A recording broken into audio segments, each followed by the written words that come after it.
Good afternoon, Pooja.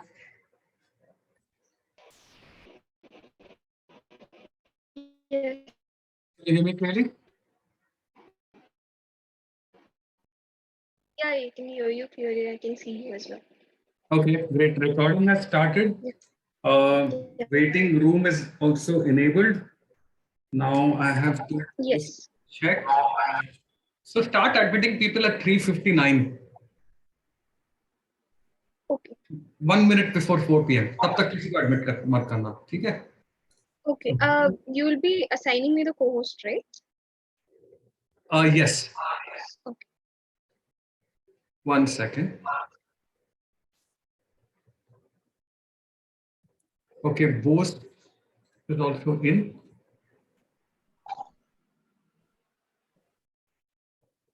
Srishti is also in.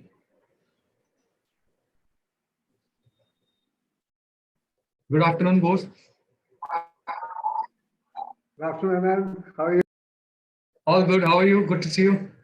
I'm good, thank you. So, Pooja and Srishti are our colleagues. Many other colleagues are joining. So, Bose is the head of green initiatives at Infosys. So, thank you so much, Bose. And can you hear me clearly? Absolutely. Okay, great. I can hear you clearly as well. I'm going to make you the co-host so that you can have the rights to present whenever your turn comes. Sure. Yeah, that'll be wonderful. Yeah. Could you? Hi, Pooja. Hi, Srishti. Hi, I'm Mr. Bose. So, Bose, we have 600 registrations so far on Zoom Oh, and wow. LinkedIn. Okay, that's awesome. You did some good marketing. I hope it at least 1/3 of that join, or even 1/4. Yeah. But people are very excited when they hear the name Infosys, because Okay. I have myself seen Let's see. reports of Infosys of say 2007, 2008.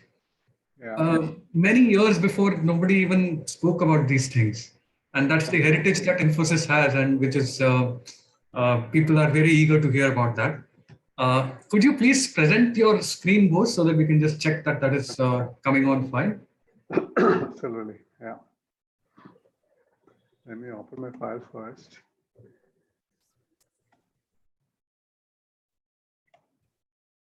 Okay, I've made you also the co-host. Okay.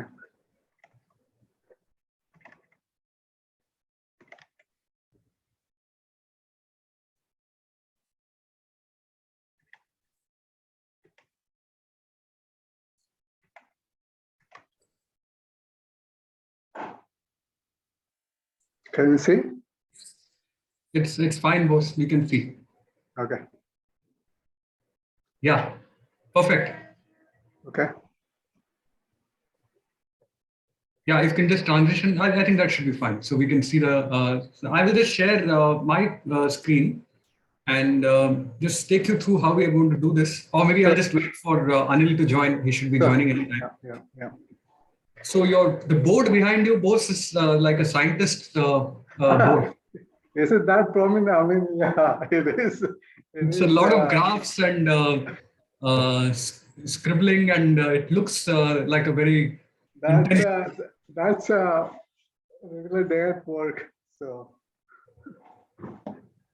What I liked in one statement about the way that you made, that there is always a next level, because we keep wondering, a company like Infosys that has spent 15 years and more in this, what could they do? But you say with a lot of confidence that there is a next level in this. absolutely.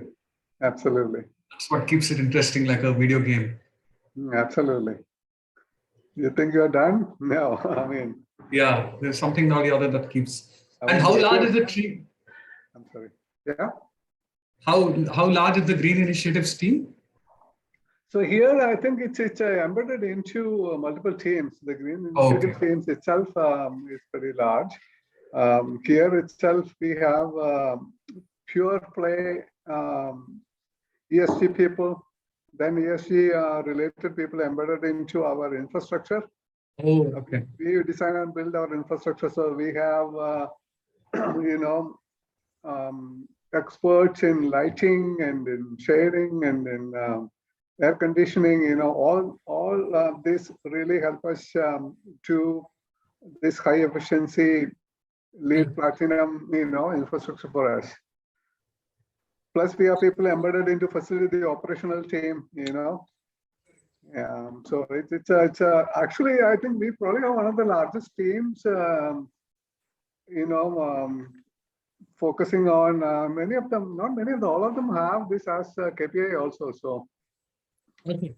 that's an important aspect of our program, actually. Welcome, Anil. Good afternoon. Hi, good afternoon. Uh, Good afternoon. Hi, Anil. Good afternoon. Hi. Anil, can you hear me fine? Can you hear us all fine? Absolutely. Yeah, we can also hear you fine. And Manish is also joined. Okay. Sure. So I'll just make Arushi. We have a couple of other colleagues also, Arushi, and they will be managing the the Zoom. Somebody's on unmute or something. Also, that's the. And Hello. also, hi. Hi, boss. Hi, Anil. Hi. Hi, Hi. Manish. Hi. Hi. So Manish, you missed the call that I had with Bose and Anil a few days back. You were traveling. Yeah. And really wanted you also to be there, but it's good finally that we are all meeting. But yeah, Anand filled me in and really excited. So great. I think all the best to us. There is at least the registrations have now almost crossed 650, 600 to 650. Let's hope that.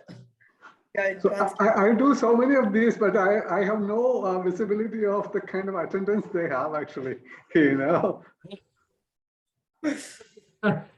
In the first webinar, Bose, we were honestly very scared. We didn't know how many to expect, but we are a little more confident now. And also the fact that there is so much that organizations like Infosys and True North can teach the world on ESG. I think people are very, very keen to know. What I'll do, Manish, I'll just project my slides and quickly in 5 minutes take everyone through the structure. Anand, what I would suggest before we go into is to make sure that there is enough time for Q&A, because there is only so much you can present, talk. Yeah. And the key is to have an open Q&A session where you can bring some really key operational aspects, I can't agree more with you, Bose. And right now we planned at least 20 minutes for the Q&A. Yeah. And Anand, sorry to cut you. Have you posted the final deck on the group? Can you please do that? The I've final done that. version? Yeah, Oh. it's there in the content group. Okay. So I'll just quickly go through the slides, just as a test also.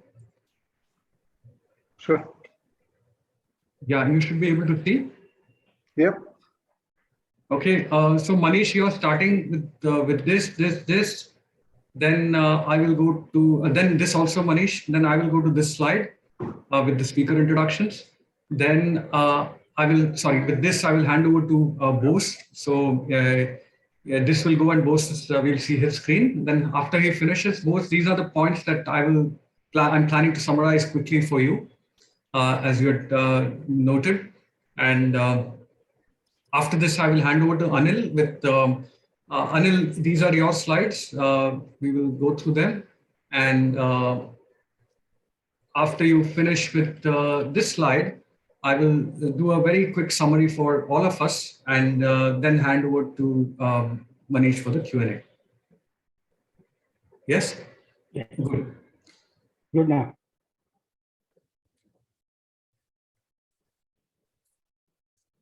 So we have about 16 people in the waiting room. We can start admitting people maybe at 3:58, a couple of minutes before. Lucille, good to see you. Lucille, Bose and Anil. Lucille Andrade heads ESG at Envent. She has a long career in implementing ESG, deciding policies, etc. And she drives all our ESG practice here. Wonderful. And we have met on a call. Yeah, Anil, you would have met. Yeah. Yeah, hello, good afternoon. Yes, we have met, Anil and Bose. We have a very good team, Anand and Manish. Thank you. Thank you. Oh, where are you based out And of? Sorry, when I was on mute. we are all, well, me, Lucille, Anand, we are based out of Mumbai. A few of our team members here are based out of Mumbai. And I would say half the team is, someone is in Delhi, Indore, Baroda, Chennai. So the other half is outside. Currently, given that it's remote working, I think it's being managed fine.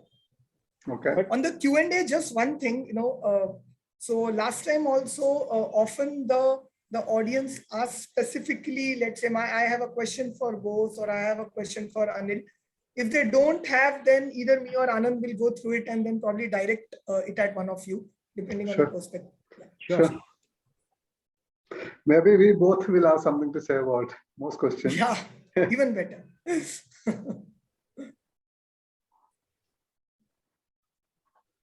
So I was talking to one sustainability team head in one organization, and he's an experienced hand. Maybe in 30 years he's been in sustainability, and he told me that the number of webinars he has given in the last 2 years exceed what he had given in the last 30 years. Yeah, And I mean, that's the level of interest that had come. that is true, actually.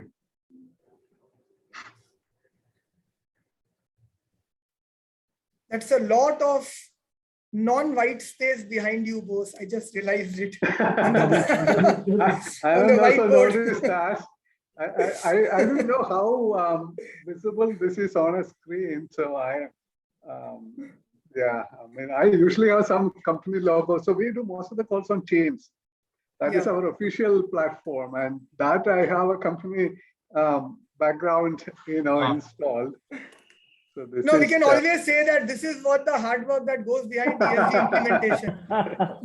I don't mind that. Yes. No, and it would be appropriate also for an organization like Infosys. But people coming in to see me, I mean, the first thing they do, they come in and they stare at the board, like, what do you have on your board? If you can get prepared to start, okay, I'll just put the slide on. Okay. Yeah, there are already around 34 participants, including the 9 of us. Yeah. Yeah, so we can start admitting in 1 minute from now. Yeah. And I'm going to mute myself and just share the screen.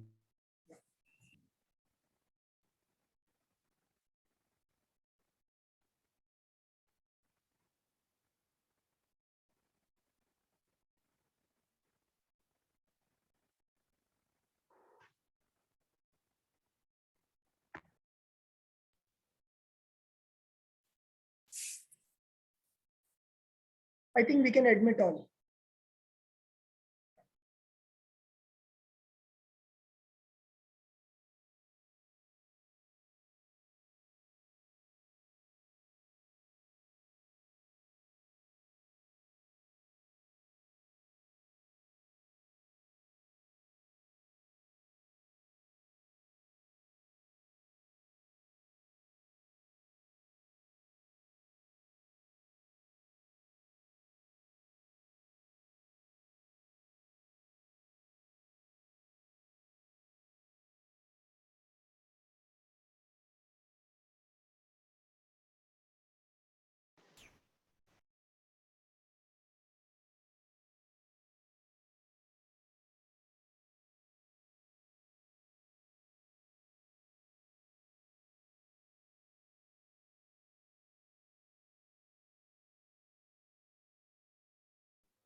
Hello, everyone. I think we should just wait for a minute so that we can see a lot of participants joining in.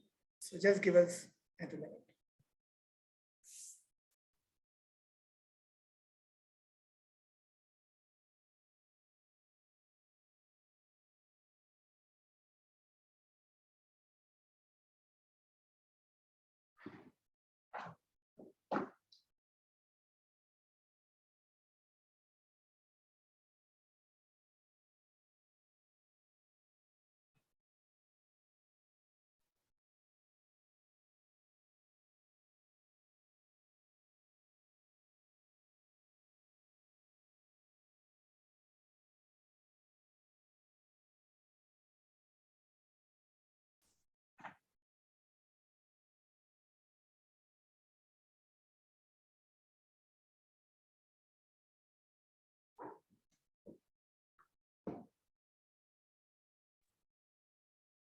Getting started.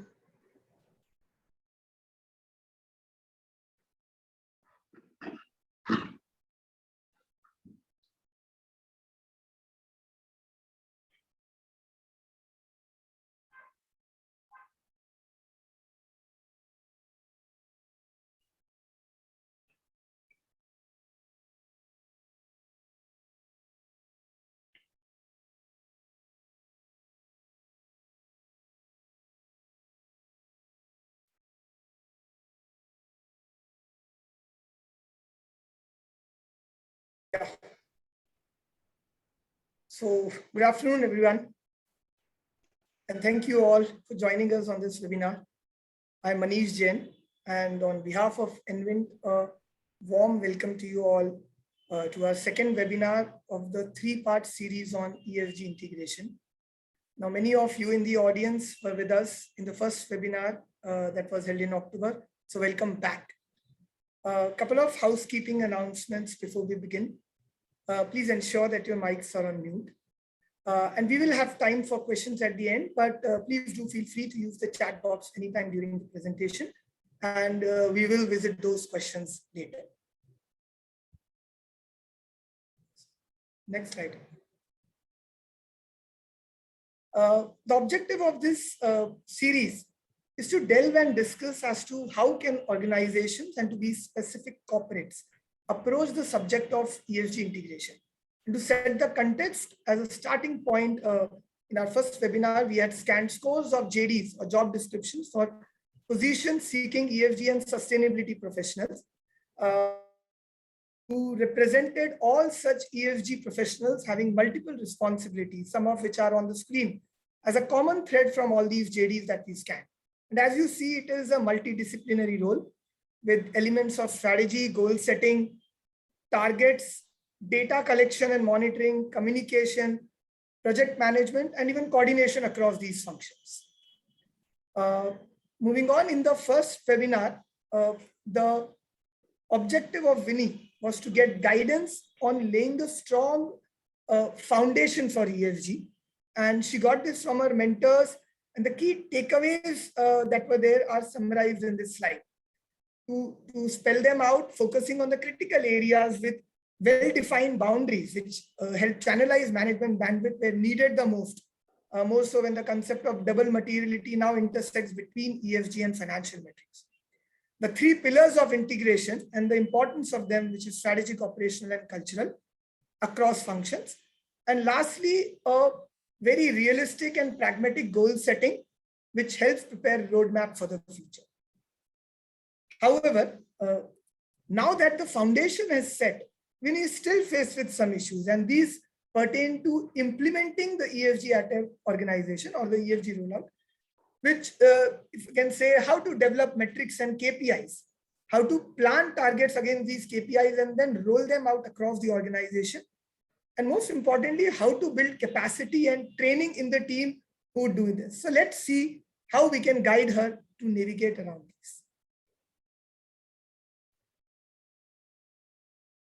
Thank you, Manish. We are privileged to have with us ESG leaders from two iconic organizations today. I'd like to specifically highlight that both are carbon neutral organizations as well, and having started their sustainability journeys much. You're on mute. Anand, you are on mute.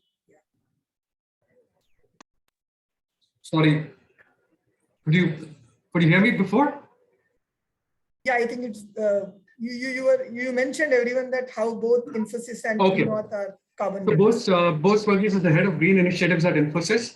He manages corporate ESG programs, including the corporate RE100 and carbon neutral commitments. Under his leadership, Infosys won the 2019 UN Global Climate Action Award and became carbon neutral in 2020, 30 years ahead of the Paris Agreement aligned timeline. Bose has extensively worked in the US and India in the areas of energy, environment, sustainability, climate change, and clean tech. He's actively involved in climate action policy advocacy globally. And thank you, Bose, very much for joining us today. Pleasure to have you here. Anil Chaudhary is the head of ESG at True North, one of India's oldest PE funds. In his current role, he drives ESG integration in True North through its own operation as well as its partner companies in diverse sectors. Anil is passionate about sustainability and responsible investing and comes with a vast experience of 35 plus years in areas such as credit, forex, agricultural banking, warehousing, and collateral management. He believes that embedding ESG factors meaningfully in any organization's operations makes it truly sustainable with potential to generate immense value for all stakeholders. Thank you, Anil, for being with us here. And with that, I will now hand over to Bose to take us through the Infosys experience and how he can mentor Vinny in her organization. Over to you, Bose. Thank you, Anand. If I may put up my presentation.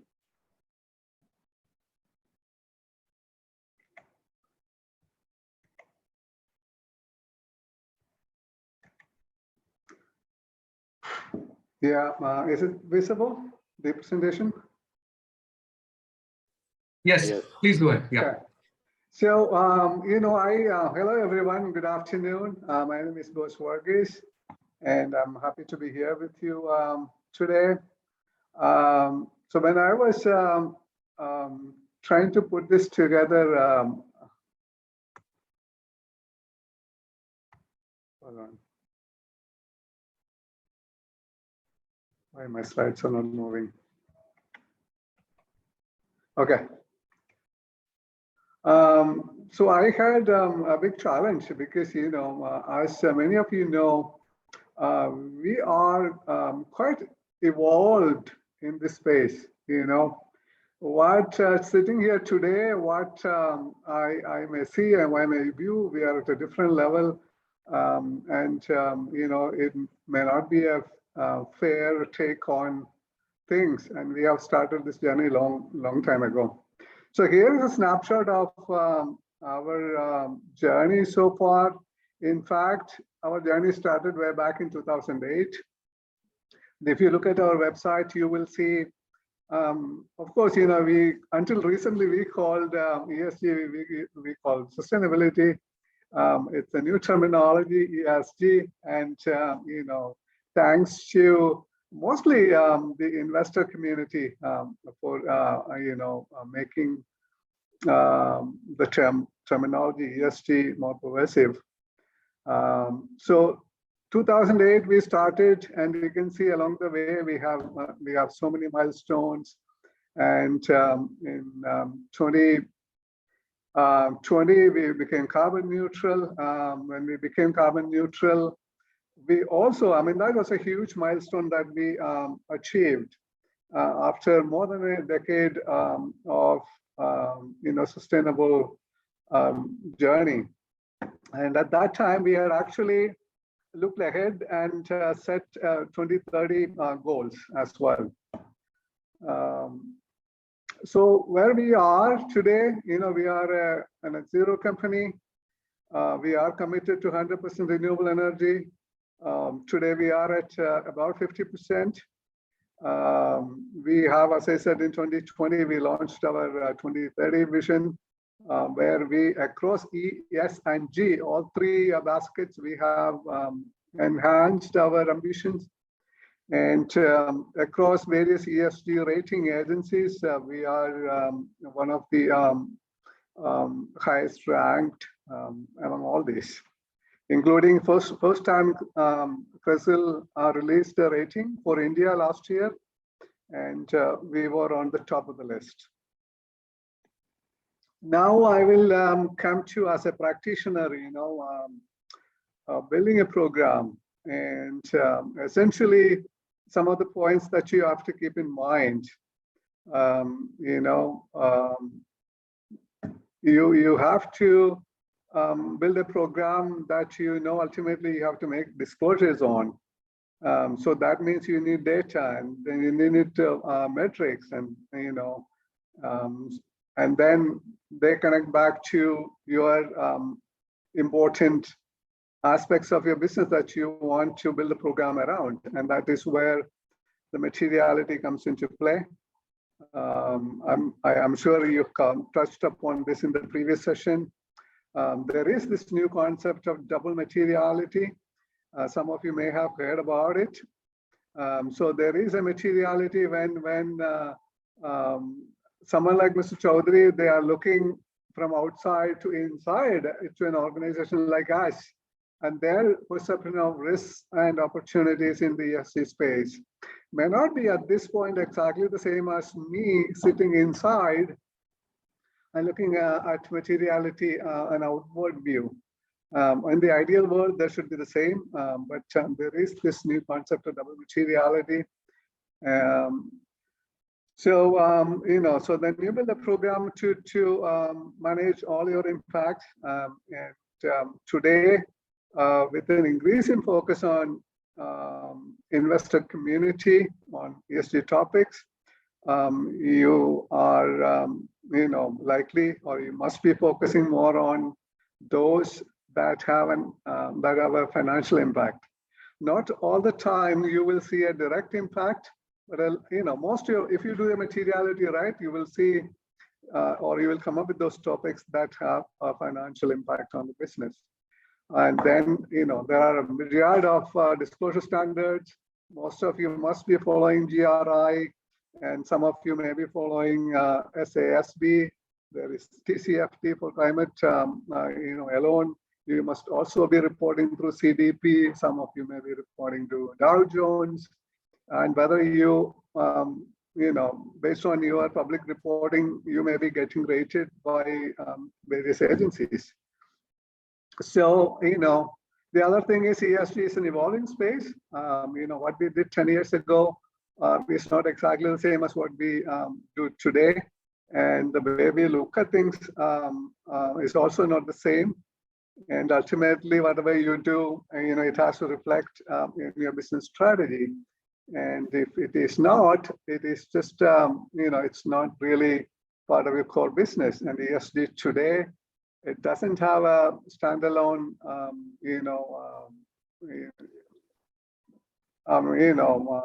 future. It is clearly integrated into business. So how we approach it, I think you will be approaching it the same way, looking at your materiality. I will not spend much time, and you know how this is done. And the key is to, based on this materiality and based on your stakeholder universe, how do you present your ESG program connecting to this stakeholder universe? And I will go back to this, and then I'll come back. So, after materiality, and we have many of these topics which you are familiar with. There is climate change. There is corporate governance, data privacy, diversity and inclusion, enabling tech at scale, data privacy. They are the most important. Then the next layer, tech for good, wastewater, energizing local communities. These are our material topics. Now, the way we have done it, we have grouped them into, how we approach the clients. That is the business innovation strategy space. How we approach or how we use our ESG there. Being a people company, that is our human capital side, how we use it there. Being a corporate citizen, that is your social capital side, mostly attached to the foundation and through CSR, and of course there are a lot of programs run internally by the company itself. Being an environmental steward, that is the environmental capital. So essentially, my team takes care of that. Then being an ethically strong organization, that's run through the legal and company secretary's office, and that is the corporate governance aspect of it. So this is how we see it. We see it through this lens. But all the topics that we have seen in the materiality are covered through this. And below internal ownership teams, this is how we have structured it. So now I'm going to go back. So you need to build a program. And what the program is, I will give a little more insight into what the program is in the next slide. And, it will have your topics, materiality. You have done the materiality. You have, various key topics that are coming into it. It could be diversity and inclusion. It could be child labor. It could be, fair trade and procurement, depending on your business. It could be, it could be very different from what we have as an IT company.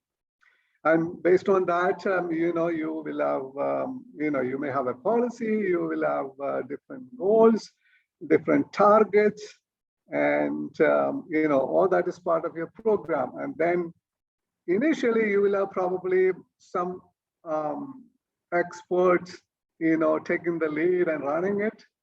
Eventually what will happen is, there will be a team established around it, and it will be teams. And in an evolved state like we have in Infosys today, it becomes part of the DNA. It becomes embedded into the culture of the company, and everybody is aware of what we are doing, why we are doing it, and the fact that we need to do things in a certain way because, we have this ESG program. And then to drive, obviously, you need the resources. That includes people and budget or money. Then you need oversight and that governance. It could be at the board level. It could be at the executive level, like that. Then the program obviously leads to public disclosures and other communication. Now here is the essence of it. This is something I have, put together. And how do you create a program, and what all will go into it, and how do you move from, beginning to a very mature program, or from one point to the other. And I think those who are listening to this, and if you look internally, if you have what you call a sustainability program or an ESG program, and you will have components of all these. And some of the maturity and where you are is determined by at what point you are in with respect to some of these aspects. A very mature program, the program coverage.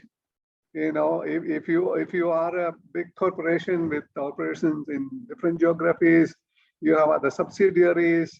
Ideally, you have a program that covers that entire universe.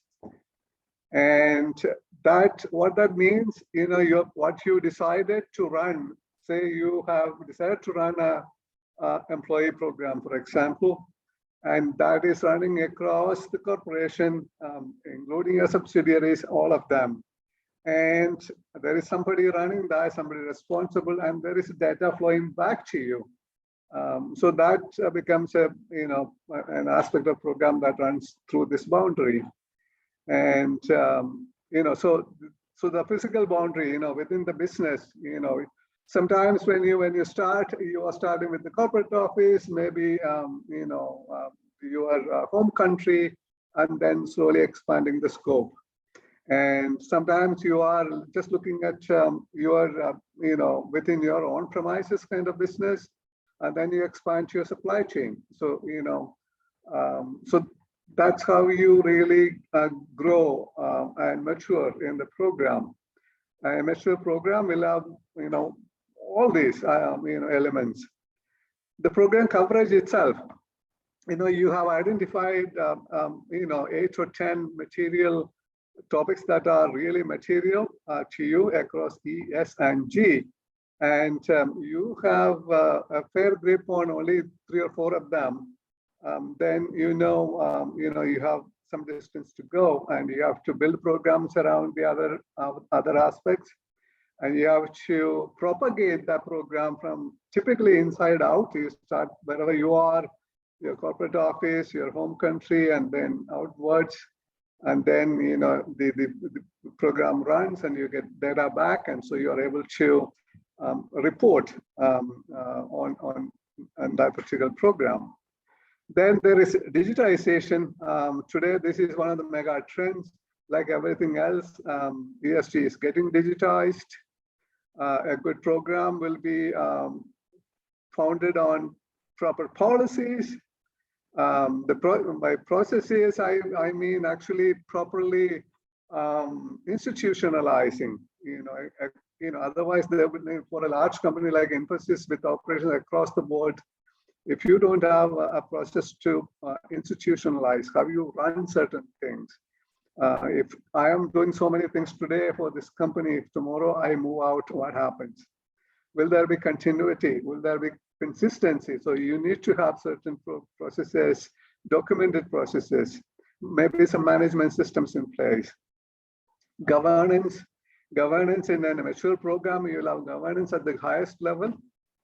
For example, Infosys has, 2 committees looking into ESG. There is an ESG committee with board members, and there's a CSR committee with board members, and everything runs through them. They give us the guidance. You should have a fair assessment, fair view, and a process to actually at certain frequency that you have decided to do your risk and opportunity assessment, and then go that and put that into business strategy. I can give you an example. We have realized over the years we have done so much, and whoever has come to visit us internally at Infosys, or whoever we have spoken to, they were amazed at the work we have done, and then they said, "Why don't you take this to a market?" And we looked at the market and looked at the opportunities. And earlier this year, we actually launched global services offering sustainability. And of course, a risk, especially TCFD when it comes to climate change and climate risk. If you're listed in the US, you are Form 20F, you have to file the perceived risk. And most of the investor community, this is one area they are clearly focusing on now. What are the climate related risks that your investment portfolio holds, and how you really hedge? I'm sure Mr. Chaudhary will be talking about that, how they tackle that. So you need to have a fair view of the risk, and not just risk qualitatively, or, I have a serious risk. You used to do this grading of risk, a high risk, or it's a risk, grade 4 risk, grade 4, very high risk. What does that mean? What is the financial implication? For a company with $20 billion or $50 billion of revenue, what does it mean in terms of revenue risk? Does it translate into 5 million or 50 million? How does it work? So that is something a mature program will do. Then business strategy, as I said, will have all this taken into consideration. Another key aspect of a mature program is leadership KRA and remuneration linked to this ESG KRA. And here in Infosys, a lot of people like me, our end-to-end responsibility is this, and of course it rolls out all the way up to COO, and everything is getting into everything is getting accounted for. Then full disclosure. So that is another trait of a mature program. So if you have 10 material topics, and you mandatorily report on all of those, and either you follow GRI or any other framework, you follow the framework and make a full disclosure. And then, as you become mature, and if you are a big business, obviously you will get rated by various ESG rating agencies based on publicly available information. Some you can proactively participate, you can also get ratings done by third parties on a paid basis. Once you move into this, you know you are maturing, your program is maturing. And ultimately, as I said, you know, along the way from beginning, you begin to slowly institutionalize the program, and there is a cultural transformation. And a mature program will definitely have a sort of fully internalized and institutionalized ESG program and culturally embedded into the DNA of the org. And I haven't really talked about how you, you know, for a beginner, what are the steps, or someone in the middle of the game, what they should do. But, you know, if you look at this, you know, I think your answer is there. I think all these areas have to be simultaneously pushed forward for the program to mature. In any area you lag behind, it will take time for you to move up. And that's why I always say this is a journey. I mean, you know, just because a big company, a big corporation has a lot of money to spend, they just go out and hire the best people in the world. It's still not going to make a difference. It's still going to take time to build a good program, and ESG matures over time. So what we have done, I mean, this is again, after a decade of ESG journey, this is the next level that we have done. Just you can see some of the goals that we have taken. This is how we are proceeding. You can see very specific goals under environment. You know, we are already carbon neutral, so we are committed to continue to be carbon neutral. So we are committed to reduce our scope 1, 2 by 75%, reduce our scope 3 by 30%, water waste, social, you know, topics. Again, our commitments. Most of them are measurable numerical commitments, and then governance to be a you know, an ethical company. So you know, so as somebody along the way, you know, in the way in the journey, you probably have commitments in these areas, probably much more moderate commitments. And a beginner would have probably only some of these elements, you know, covered. So I already covered this, and you know, I also wanted to say, you know, when we looked at internally, when Infosys was building a program, our first focus was the e-basket. Honestly, we have you know, built our program. We are just an IT company. We don't manufacture. So energy was a big deal, water was, and then waste. And so we had programs all, you know, around these three. And energy and emissions are like two sides of the same coin for us. So we had, starting from 2008, we had set certain targets. You know, we will reduce our per capita electricity by, you know, 5% this year or 3% this year. And we also had long-term goals, you know, and split into year on year. And then we built our program. And as we matured, we realized, just like this, you know, we need to, you know, have a mature program, we need to address many other areas. And then, you know, so that's how we built this program. Today we have, I am proud to say, one of the, you know, most successful programs. We are not done yet. We definitely are not done yet. As I said, 2030 goals I've shown you.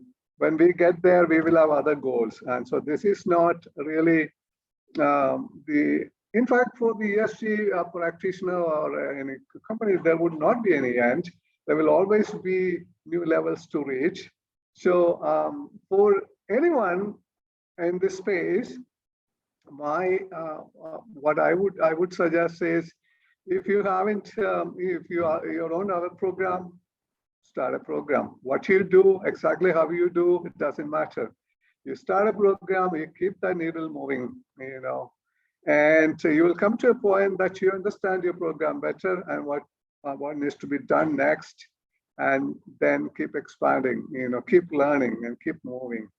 And, you will eventually get there. This is a journey. There is a different way to start. You can have a very well laid out, well planned out journey also. Most people don't have the luxury to do that. And I don't think there will be anyone who is really, a beginner. Most companies have been doing many things from the past. They have programs on, say, energy efficiency or water efficiency on the people front. You anyway comply with all the human rights and, labor rights and all those things. So it's not like you are starting off the block. You already have a program. It's just building around it and what else needs to be done. How you need to propagate this, and build a robust program. So here it is. I have given this to Anand yesterday.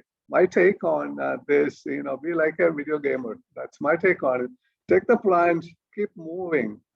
So you understand your environment, make packs. Collaborate, navigate the risk, grab any opportunities that you can. And when you think you made it, when you are a video gamer, when you think you made it, there is a next level. So there is always going to be a next level waiting for you in this game. So that's all I've got to say today. Hopefully anything else that I haven't covered, we can cover in the Q&A session. Thank you so much. Thank you very much, both. Let me just, if you could stop sharing your, thank you. So I'll just go back to this presentation.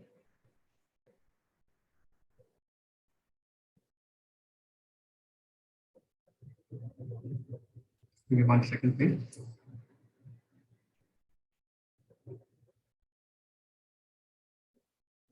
Yeah, so just summarizing what both said, for Vinny, ESG practice is a journey and one needs to be patient.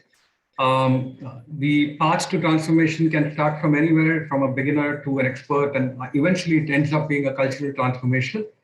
And one of the most interesting points for me was to enjoy this as a video game, to take the plunge, start doing something, understand the environment, make some changes, and grab the opportunities that come in the way. And it is very inspiring to see that even for a company like Infosys, there is a next level that is waiting, which can be achieved in ESG.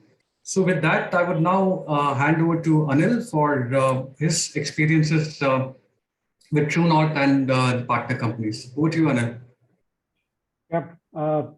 Thank you, Anand, so much. And first of all, both Infosys is an inspiration in multiple ways for us in ESG, sustainability, and climate.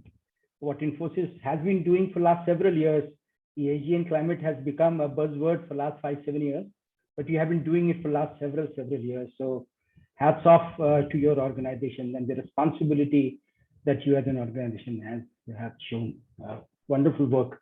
And Anand, thanks to you and Manish for conceiving this, thinking of this, and thinking of us, True North, to make a presentation. And I'm truly very delighted to be part of this webinar, because True North has been since inception, but it was not a buzzword to say socially responsible. Our first vision itself in '99 was to invest in and build socially responsible businesses. So while we may have adopted formal ESG policy much later, but we have been kind of a responsible investor almost since our inception. So this is a brief introduction of us very quickly. '99, one of the oldest independent private equity funds. We have focus sectors, particularly from 2015, we understood what are the sectors that we understand deeply and we can invest in. They are financial services, pharma, healthcare, consumer, and technology. 6 investment funds, and overall about 3 billion, including co-investments that we have raised. Yeah.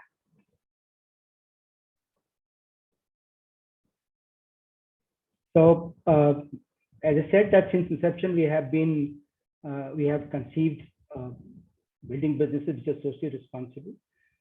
We adopted ESG policy in 2018, and we are now driving ESG adoption across our portfolio.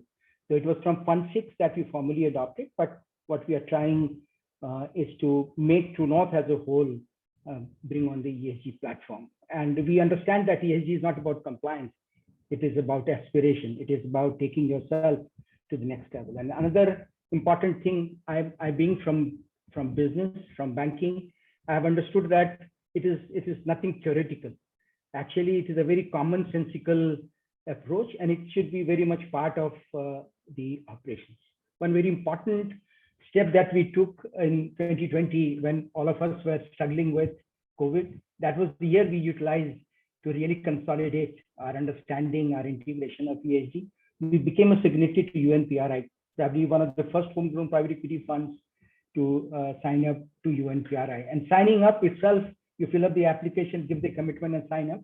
But it is actually a commitment, a huge commitment that you will integrate ESG in all your investing processes. You will make your investees also agree to integrate ESG practices, make them report, you report into your LPs, and you start to work in your community to expand ESG thoughts and considerations. But overall, we very firmly believe that ESG is nothing theoretical, nothing beyond what you do. It is very much part of your operation. And the earlier you understand this, more sustainable your business, not only from the planet and people's perspective, but even from your top line and EBITDA perspective, it will be sustainable. So these are some of the framework that we use. UNPRI definitely gives us a very important framework. But much before that are the National Guidelines for Responsible Business Conduct. Much before it became a mandatory guideline, we had started to adopt it in our businesses. We have also started to take note of the climate crisis. We have developed our climate risk assessment tool. We know, though True North by its own operation or the sector that it invests in do not have much carbon footprint, but whatever we create, while transition risk may not be there, but physical risk is there. Means what we say that you may not be impacting climate, but climate may be impacting you without any differentiation. So you should be prepared to understand what physical risks you run, and therefore you must integrate your risk thoughts in your overall risk management framework and start to report to board to bring accountability. One very important aspect is the UN Sustainable Development Goals. All of us know that the world is full of disparities. There are disparities of all hues and colors, and something that has been adopted in 2015 to be accomplished through 2030. India has been a leading achiever in UN SDGs accomplishment. We also want to integrate our thoughts on sustainability outcome on our mainstream private equity investments. And our overall responsible investment framework follows the best global framework like IFC, ADB, CDC, and UN Global Compact. So the important considerations that came out while we were kind of deciding on what should be material KPIs, what should be material to us, what should be material to our own operations and our partner companies' operations, what should we look at in the future investments. So we believe that a systematic response to ESG risks and opportunities is essential and in line with the values that we subscribe to. We have, in order to drive a roadmap, make a roadmap for True North, we have developed a baseline, and we have endeavored to understand the level of appreciation that to understand the level of appreciation on ESG factors within the firm and within the partner companies. So these are some of the factors that we have thought on the environmental, social, and governance, which for our own operation as well for our partner companies, that would be very, very important. That will continue to be very important. So this is the way we integrate ESG into our investment process. Pre-investment, we do preliminary screening to see, particularly after a particular deal goes through the investment thresholds and investment criteria, and we think that this is worth examining for our investment. So before we submit even a non-binding bid, we look at it from outside in on the sector, on the business, and see what kind of ESG risks that business could have, and then give a risk rating. And depending on if our non-binding bid gets accepted, goes through the targets management, then we go through the full throttle due diligence process. And depending on the sector, depending on what kind of investment we are looking at, are we looking at a majority, a controlled investment, or we are looking at a significant minority, or we are looking at an insignificant minority. Depending on that, there could be an ESG-DD, there may not be an ESG-DD. If there's an ESG-DD, whether it should be done by us internally, or we should take the help of an outside agency which is competent to do. But once the deal goes through and the investment goes through and we onboard the company, then we actually handhold them to in the adoption of the ESG policy. For that, we bring in a relevant external consultant. The discretion is left to the partner company's management. We bring 3-4 alternate consultants with relevant experience, and then one consultant chosen. They bring in, they start the work. First, they do the gap assessment, comparing to the global peers, the domestic peers. What are the benchmarks that they should look at? What are the material ESG issues, depending on the company's own operations, the sector, the materiality map of SASB, and all the relevant information is brought before the leadership team of the company to understand what could be the material ESG factors, of which 8, 10, 12, depending on the company, is taken. We encourage them to develop a vision, develop a roadmap, and then go through deciding on the policy, on the management system, deciding on the KPIs, what is most important that they should measure, how to monitor, put a governance structure, put a committee, how will they report, all of those processes. We ensure that while investing, we are not getting into any excluded activity, which we have accepted in our policy. The excluded activity, which is part of the IFC, ADB, CDC, etc., excluded activity list.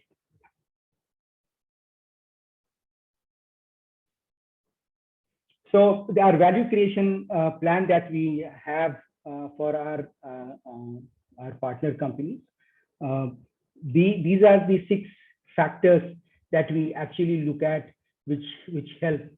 So we believe that values, culture, and excellence are some of the core tenets of True North's investment strategy, and these tenets are further bolstered by through ESG. The foundation of our value creation plan for partner companies is based on values that will help create long-term sustainable business. So we expect that these attributes shall help partner companies in shaping their ESG focus areas.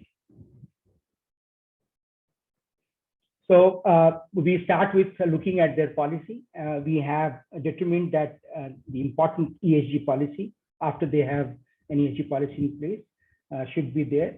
What we have seen that while companies may have these policies, but these policies are not operationalized.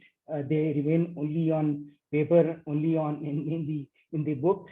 There are no efforts made to operationalize them in the spirit in which the policies are framed. So we ensure, first of all, that policies have the necessary ingredients in them, number 1.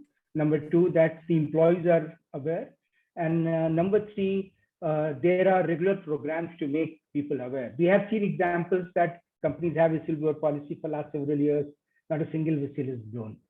Or a whistleblower policy does not have a confidentiality clause that if somebody is blowing a whistle, his name and identity will be kept confidential so that there is no retaliation. And therefore, people will be afraid to blow a whistle. So that way, or code of conduct, for example, which is again has or AML or anti-corruption or anti-bribery policy that a company has. Most of the good corporates have those policies, but ultimately the culture of the organization gets made when these policies are actually operationalized in the spirit that they are made. So we ensure, now we are in the process of developing standard templates so as to ensure that our partner companies have the policies which all the necessary ingredients.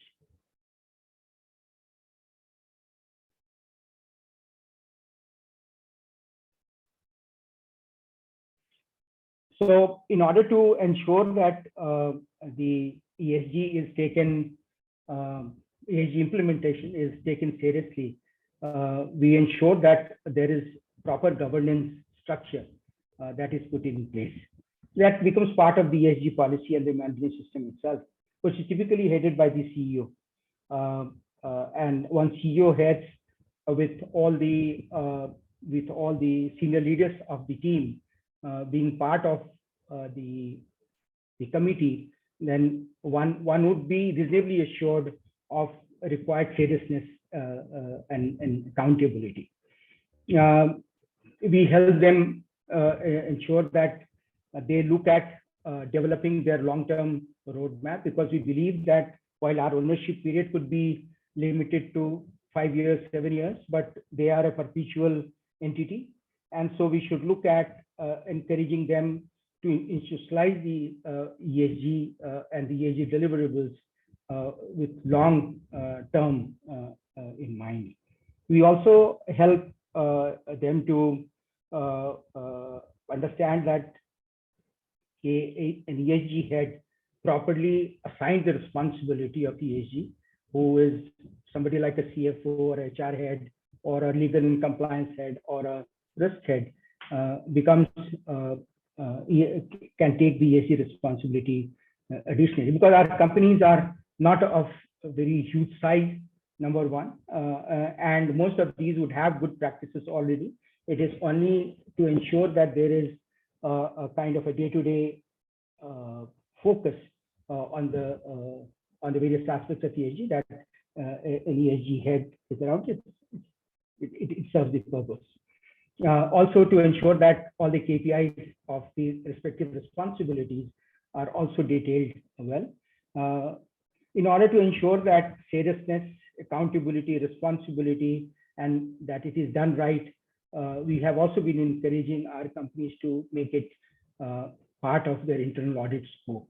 So what it entails, two things. One is that it brings seriousness, and more importantly, then it gets reported to the board, because internal audit reports into the audit committee, and audit committee in terms is actually the board committee. So that way it gets highlighted, number one. Number two, it also helps the company prepare for their future when they want to come out with a sustainability report, which is externally assured. So they already have a system and process in place, which will make their ESG data more credible. So some of the recent initiatives that we have had last 18-20 months have been very, very fulfilling. We have conducted a firm-wide ESG surveys. Let me remind the audience that we adopted our ESG policy only in 2018, and we are in 2021, and all the achievements that we have had last 3.5 years. Most of it is actually last about 12 to 18 months. So we conducted an internal survey to identify material ESG priorities and also the way forward strategy. It helped us because we had the buy-in from the firm. We had the buy-in from all our partner company CEOs and their leadership teams. So we could finalize our long-term strategy and portfolio-wide KPIs as well.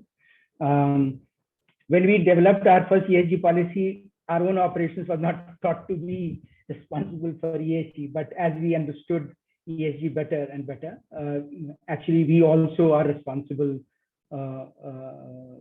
corporate, and we should have ESG integrated into our own operations. So we have now developed KPIs for our own operations as well.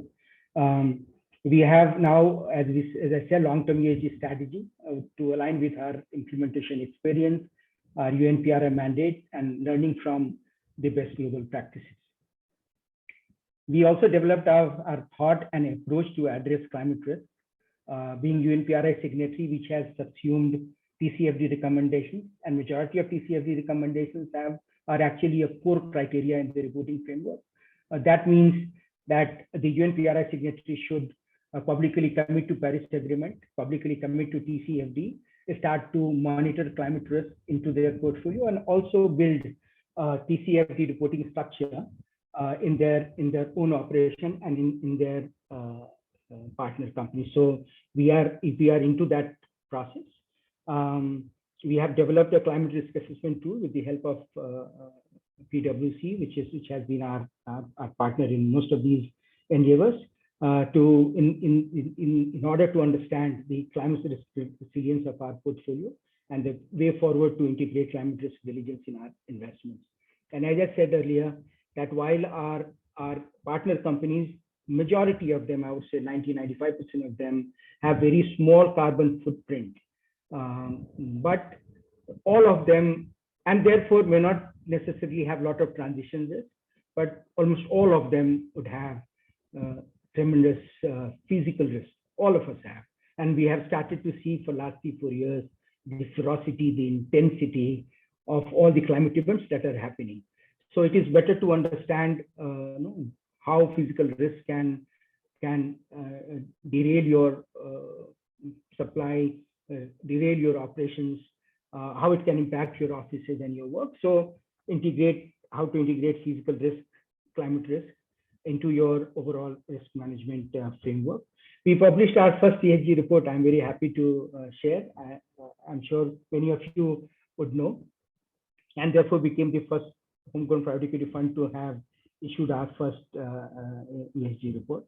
And I'm very happy, though Anand said in the beginning that both of them are carbon neutral. We are not comparable to Infosys. Infosys achievement would be far bigger, but in our own little way, we have shown our commitment, both as an organization, as an investor, and also to set trend amongst our partners. We are now carbon neutral since inception of our operation. So we have estimated our carbon footprint from 2000 to 2021 with the help of PwC and the GHG protocol. And then we also have had an external third party to verify our carbon inventory so as to impart credibility to our entire process. And now we are carbon neutral. And I'd like you to show the carbon neutrality certificate that we have. Yeah.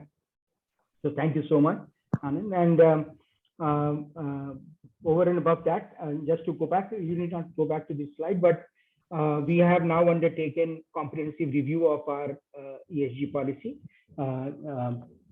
because we have learnings of last 3.5 years of our implementation. We have our own operation where we want to integrate ESG. We have a private credit, another asset class around the corner. We are UNPRI signatory, so there are mandates arising out of it. The climate risk part that needs to be integrated into our overall ESG thought process. And more importantly, and most importantly, I would say we have better understanding of ESG and the best global practices. Therefore, our ESG strategy, ESG policy is undergoing a complete change. Another important thing that we are doing is also to develop an ESG maturity or assessment tool. And we want to see, it's not a diligence tool, but it is actually a maturity tool basis all the KPIs that we think are important. So as you have as a financial investor, as you have financial targets, So we want to have ESG targets as we onboard a company as to where we want them to be 5 years down the line, and keep measuring them on the ESG maturity tool. And the same tool also would help us in compiling reports from our partners and also reporting into our investors, our LPs. Thank you. I'll go very quickly. I know we have been running out of time. So these are some of the KPIs that we have finalized for our own operation.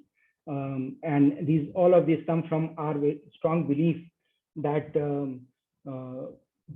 we should continue to be resource efficient. We should continue to ensure that our carbon footprint is minimized. We should ensure that our waste does not go to landfill.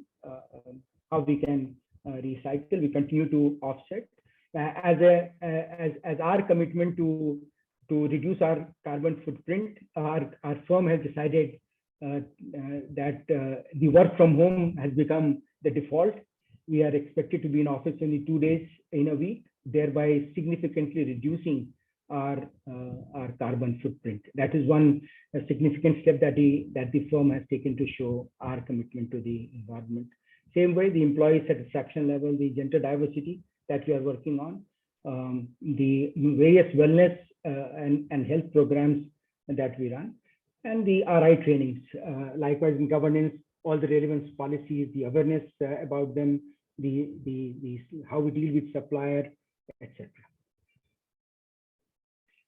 With the partner companies, we have brought a lot of momentum in last 12 to 15 months. We have conducted multiple surveys, as I said, and we are very happy to see that actually our partner company CEOs subscribe to a few of the UN SDGs that we will see how do we map it. We have put now portfolio-wide ESG KPIs, and now framework is being put in place to monitor and report. As I said earlier, climate risk assessment through tool, and we have conducted awareness sessions among our partner companies, CEO and the relevant functionaries. And we have also planned an ESG toolkit to help onboard our partner companies in more comprehensive manner. So these are the KPIs that we have decided basis, again, the baseline materiality survey that we conducted amongst our partner companies, the best practices that we have seen.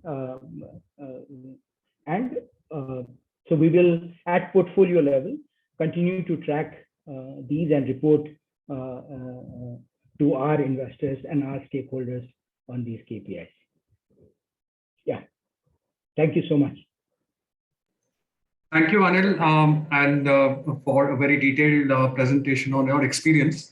As we summarize this, I would request if Bose and Anil, you could stay on for 10-15 more minutes as we could quickly address the audience questions. I hope that's okay with you, Anil. Bose?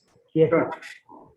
Okay, wonderful. So quickly summarizing from both our presenters, ESG value creation plan, something that I took from Anil's experience on details of functional roles and responsibilities.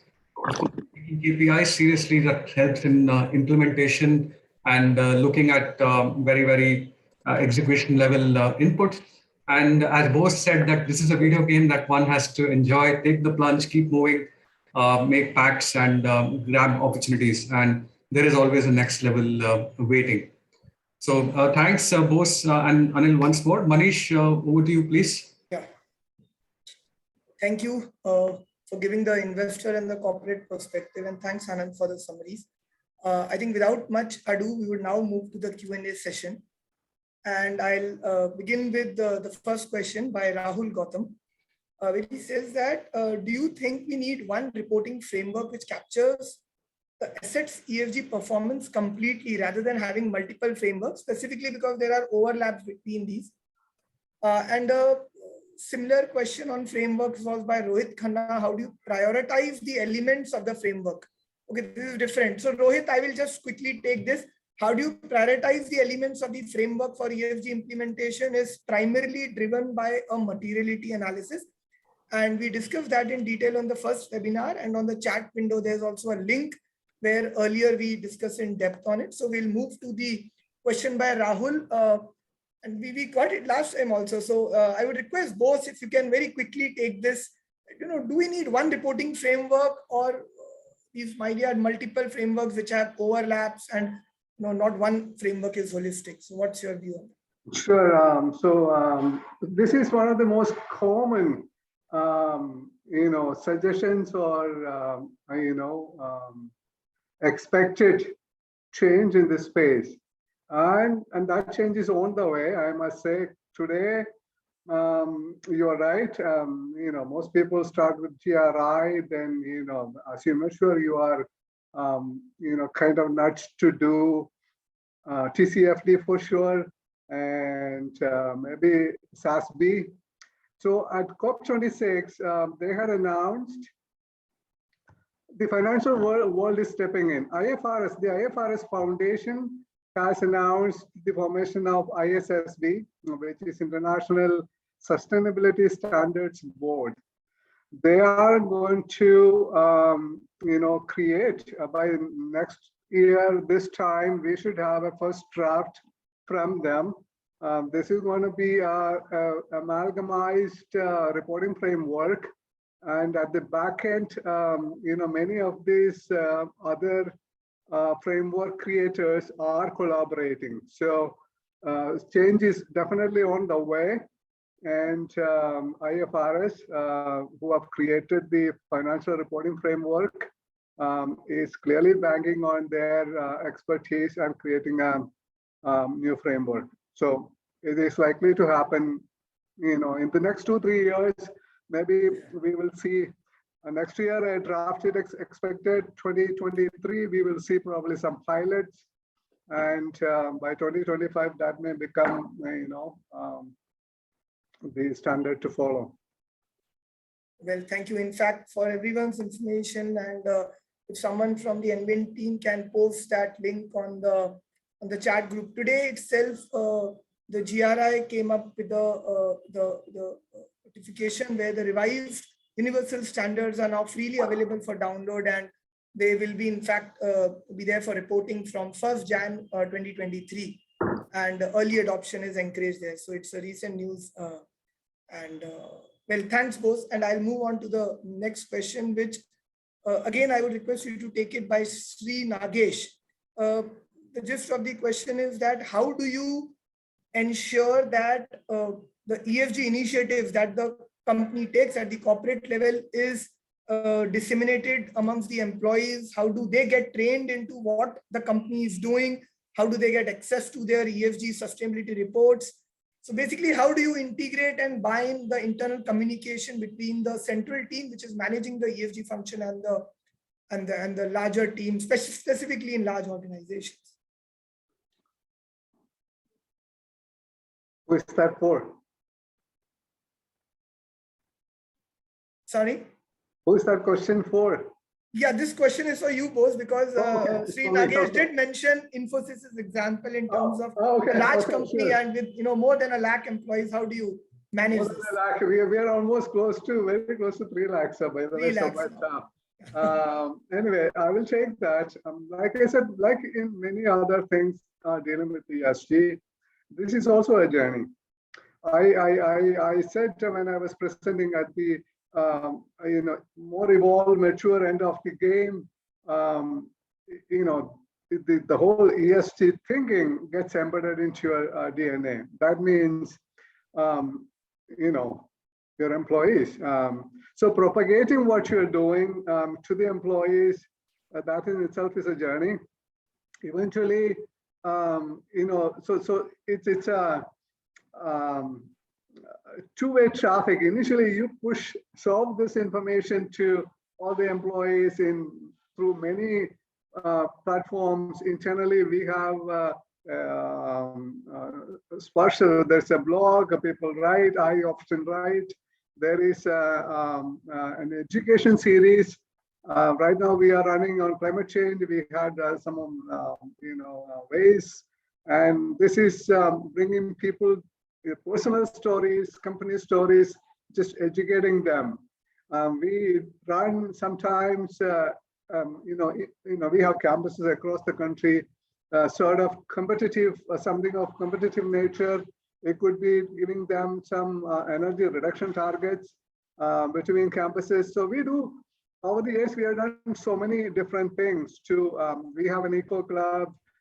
We use many of them as volunteers in some of our programs to help. So, so this process also has taken time. So when we onboard a new employee, they are given an overview of what we do. All these go into that. And so now I said initially it is pushing this information out, and then it becomes seeking this information in, so and then, your people are involved and they want to know what we are doing, how we are doing. Of course, our public disclosures are out there for everyone to access. Sustainability reports, all the other reports that we do are in the public domain. We do other communications. We do a lot of newspaper articles and other, customized reporting. So there is no just one way to do it, especially a company with such large number of people. You have to rely on electronic medium to get your job done. But when you have evolved, there is a significant interest and people are seeking out information, and that's a good place to be. Thank you both. I hope this answers, Sri Nagesh, your question. And for the benefit of you and everyone, in fact, the third webinar sometime expected in February that we would be doing as part of the series would address the communication challenge for Bini, and which is essentially both internal and external communication. And we address these kind of issues. The next question, Anil, if you can take it, is that's by Mr. Venkat Chalasani. How do you ensure that the board have the right composition, structure, and processes to oversee ESG in the context of long-term value creation? I think you did touch upon this, but if you can, just answer this specifically. So the board structure, process, and composition to oversee ESG, how do you ensure that as an investor? So at the outset, Manish, first of all, the existing board, how to kind of apprise them of the ESG aspirations of the firm, of the organization. So we ensure that the policy is approved by the board. There is a detailed discussion. Then again, I said in my presentation that it becomes part of internal audit. Why? So that it goes to audit committee and in turn to the board for discussion. There are ways and means by which board can be actually educated on the ESG matters. For us, I won't say that it's impossible, but people will have to wear double hat to ensure that not only ESG but few other factors are there in those board members. Getting an ESG expert as a board member to ensure giving companies assistance or guidance in ESG value creation may not be at this point of maturity of the market, of the companies, may be possible. But what can happen, and I see various training programs all around, from CII, from others. There are training materials for the board, how they can direct the ESG matters in the boards that they sit. Thank you. In fact, I hope, Mr. Venkat, that this answers. And another follow-up question by him. Again, Anil, if you can address this, that does non-compliance, we did mention in one of your slides around the investment cycle and how ESG is a part of that in terms of its assessment. of any potential target company. So does non-compliance to ESG a showstopper for new investments by True North? It's more around screening, how do you treat, what's the threshold that you look at? So essentially, as I said, ESG is about a step above compliance. If there are environmental, social, and governance laws, regulations, and acts that you need to comply as a corporate, you have to comply. There is no two ways about it, and that gets covered anyways in the legal diligence that we do. And there could be some showstopper if we see that there are repeated non-compliance.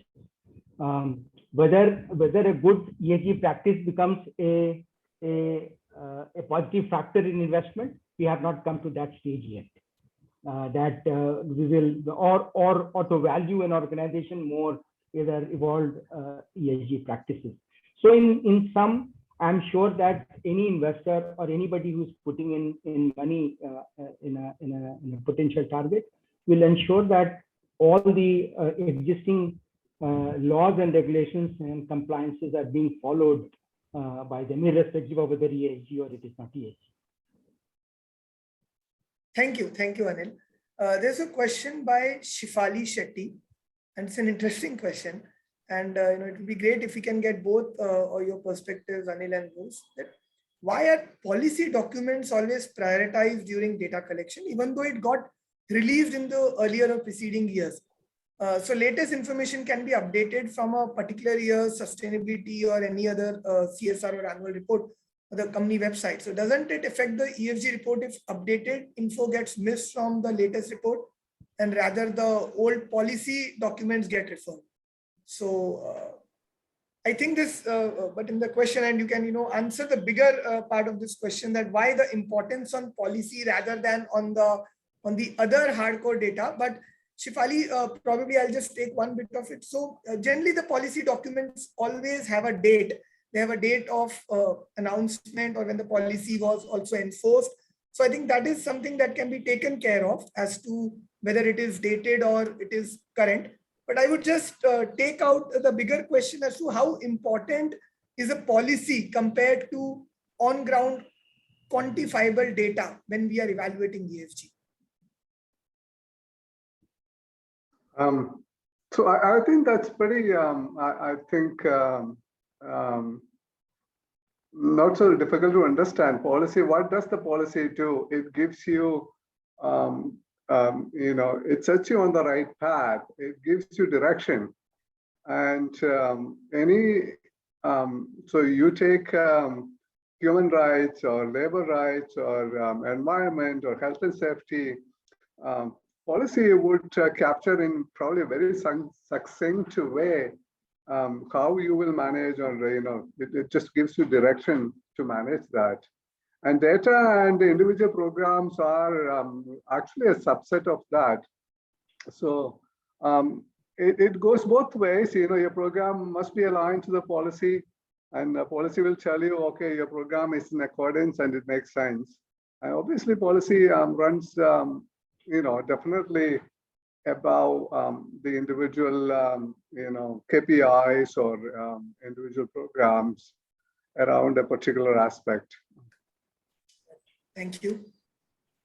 Anil, there is probably, among the last couple of questions, it's already 5:15. Anil, Rahul Gautam has another question where he mentions that PRI captures the investment life cycle aptly, but does it really reflect the real or correct picture of ESG performance? Since PRI does not look for assured or validated responses, and most of the responses are self-validated, and the report assurance weightage is probably less than 5%. So what is your take on this in terms of PRI's picture of the actual on-ground ESG performance in your portfolio companies? So at the outset, Manish, PRI is already seriously considering one of the strategic initiatives that they have taken is also to consider to ask the signatories to get it externally assured. And that is not too far away, first of all.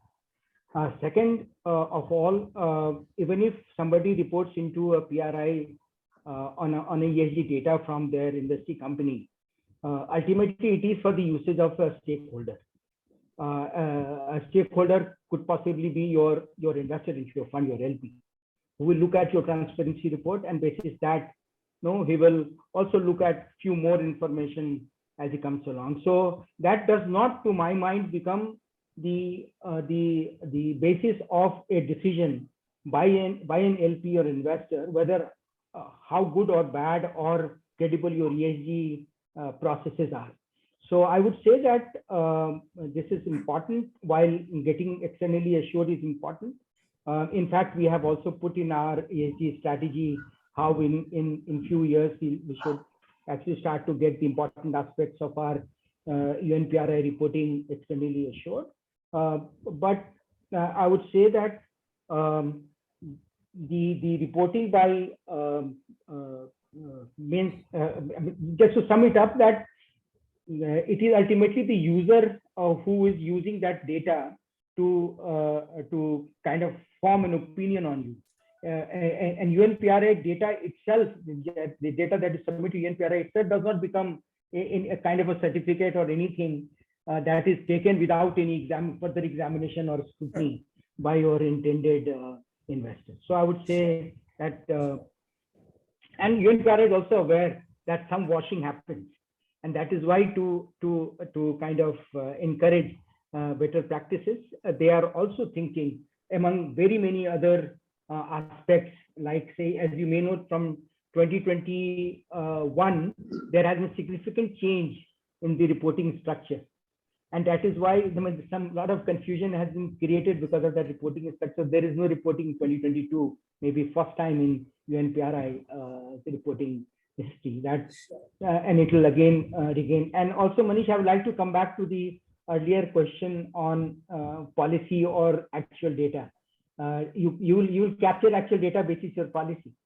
Your policy says what you commit to as materiality. You will not capture every data, or a data in isolation may not show your ESG performance.